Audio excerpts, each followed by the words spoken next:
Bonjour les enfants, c'est moi, passe-moi ta BD. Ben écoute, c'est Michel, je vous parle aujourd'hui des prochains titres de Marvel qui vont sortir ou qui devraient sortir au mois de juin, probablement reportés. Non-Stop Spider-Man est numéro 1 de Joe Keighley et Chris Bachalo. Un mystère à Empire State University. Donc pour Spider-Man dans une aventure qui débute à Manhattan et qui fera le tour du monde. Donc c'est vraiment Spider-Man non-stop. Depuis, il est fort probable que ce sera une histoire isolée des autres, donc elle ne fait pas partie des autres titres de Spider-Man. Shang-Chi, donc une mini-série de 5 numéros. On sait qu'il y a un film de Shang-Chi et The Legend of the Ten Rings qui devrait sortir peut-être l'année prochaine, peut-être dans 2 ans.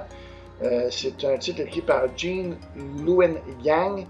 Donc, une société secrète maléfique se cache depuis la mort de son leader Zheng Zhu. Ça, c'est le nouveau nom de Fu Manchu. Parce que, petit historique, quand Marvel a abandonné le titre, a perdu aussi la licence pour les personnages de Fu Manchu, Nayland Smith, puis je pense Fa Lo Sui, la fille de Fu Manchu, donc la sœur de Shang-Chi.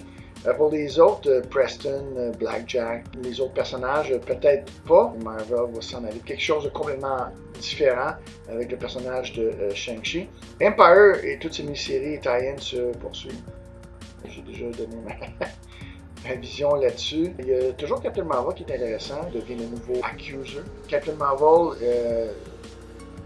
va aller chercher 3 autres Accusers, mais ce sont des humains. Children of the Atom numéro 3. Donc, c'est l'origine là-dedans des sidekicks des X-Men. Dans le numéro 1, c'était les premières apparitions. C'est tous des sidekicks qui avaient des pouvoirs similaires à des X-Men déjà existants. Donc, on va voir l'origine de ces personnages-là. Giant Size X-Men Storm le numéro 1 de Hickman et Dauterman. Donc, dans Giant Size X-Men, Jean Grey et Emma Frost, Hickman amène Jean et Emma dans la tête de Storm. Maintenant, ils amènent Storm à l'autre bout du monde pour la sauver. Jonathan Hickman nous prépare une nouvelle saga des X-Men avec X-Men X of Swords qui débutera en juillet. Donc, c'est lui qui nous avait donné House of X puis Powers of Ten. Et oui, c'est Powers of Ten, c'est pas Powers of X. Cette série-là va débuter en juillet et devrait être vraiment intéressante. X-Force numéro 12 est un prélude avec de Cerebro Sword. Donc, pour ceux qui aimeraient avoir toute l'histoire. Infinite Destinies. Donc, les Infinity Stones sont le thème des Annuals de Marvel cette année. Donc, je nous donne Iron Man Annual numéro 1 et Captain America Annual numéro 1. Il y a 2 nouveaux vilains qui vont être introduits dans ce numéro-là. Assessor et Quantum. Spider-Woman est numéro 4, donc c'est retour aux sources pour Jess. Donc, Wundagore Mountain, l'endroit où elle a reçu ses pouvoirs, et est la dernière place sur la Terre où elle veut retourner. Ça devient très personnel pour Spider-Woman. Donc, une histoire qui semble vraiment intéressante de ce côté-là, et probablement un développement sur l'origine de Spider-Woman et l'origine de ses pouvoirs. Scream, Curse of Carnage numéro 8, et Venom numéro 27 et 28, ce sont des préludes à une autre saga, c'est Knull is Coming. Donc, Knull qui est vraiment le nouveau vilain dans l'univers de Marvel et surtout l'univers de Venom. Donny Cates donc continue son bon travail avec Venom et continue à développer l'histoire de Venom. Thor numéro 7, donc Mjolnir est plus lourd à chaque jour qui passe pour Thor. Donc, que se passe-t-il avec une des armes les plus puissantes de l'univers? C'est encore Donny Cates qui écrit Thor, qui a toujours des bonnes idées, donc j'ai hâte de découvrir ce qui se passe de ce côté-là. The Immortal Hulk, le numéro 37. Enfin, le retour du Dr. Fry. Donc, pour ceux qui ne savent pas, le Dr. Fry était sorti dans le Immortal Hulk, le numéro 2. Ça a fait une grosse affaire. C'est certain qu'à l'époque, le printing était très, très low.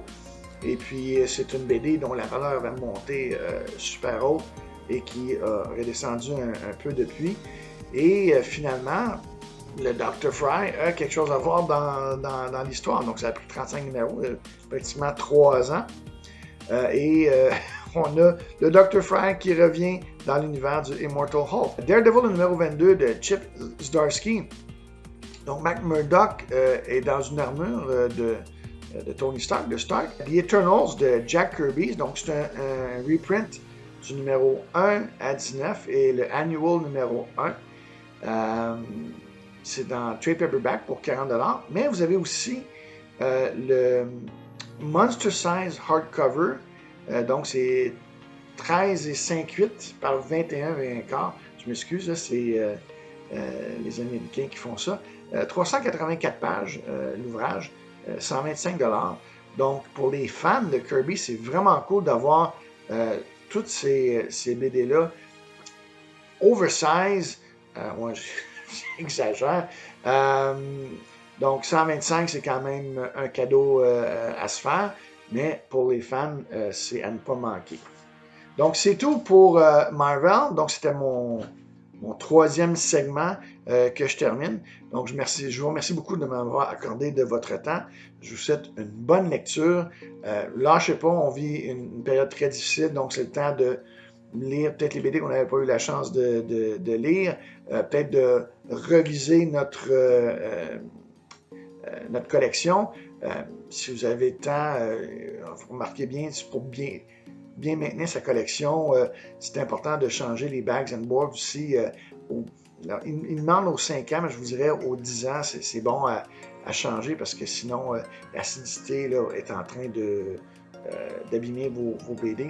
Donc, vous pouvez toujours appeler Jean et commander des nouveaux cardboard, des nouveaux sacs pour justement bien s'occuper, bien maintenir votre collection, de maintenir la qualité de votre collection.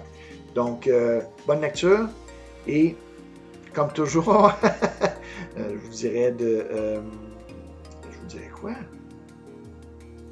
Qu'est-ce que j'ai d'habitude? Je ne m'en rappelle pas. Ah oui, collectionnez prudemment.